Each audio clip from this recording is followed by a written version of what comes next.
Hi guys, welcome back to my channel. Ngayon mga kawarsador, meron po tayong re-review ngayon guys na ginawa nating gunting. Ayan. Okay. Yan mga kawarsador, ito i-flex natin yung dalawa nating baby.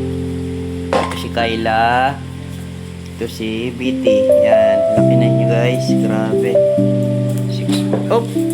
Ay, yup! Grabe. Yan o.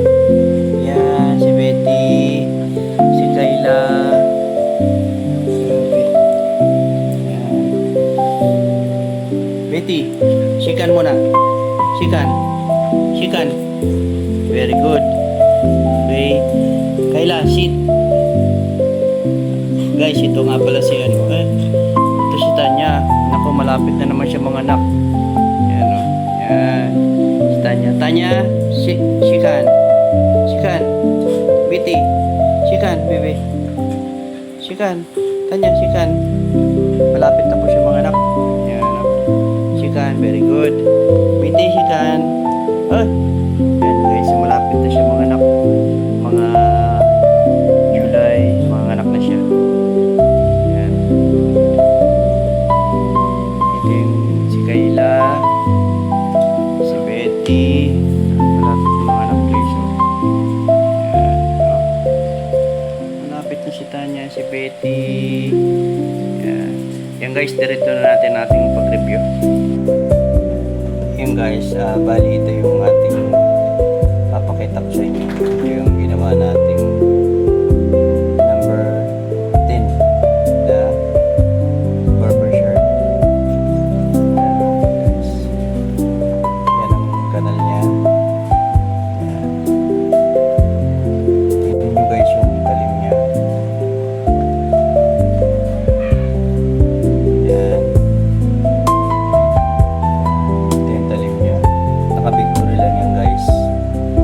Hindi siya kailangan nakadapa. Victory lang yung kailangan ng talim niya. Talas siya guys. Yan. Tingnan nyo guys ang tunog ng ano. Napakaganda ng tunog.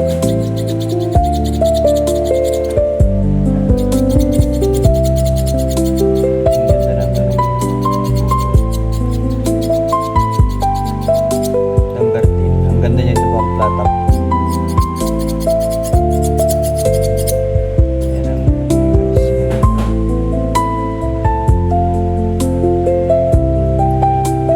Then, binuhin na rin natin yung kanyang ano, para matanggal yung ano. Then, sabi nung may-ari siya na lang magpabalot dito. Nilinis na rin natin yung kanyang handle. Ganda. Yung mga pagkakano guys.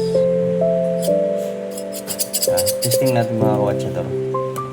Ang tinitestingan ng mga ano talaga, kalimitan tissue. Testing natin. Ang ganda ng pigitan niya. Ang ganda ng pigitan niya guys. Then sa plastic naman guys, lalong napakaganda niya.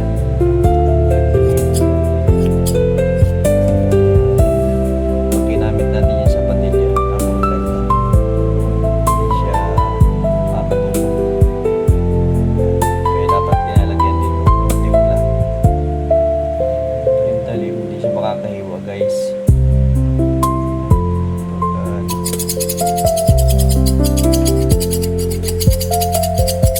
Ang ganda ng tunog.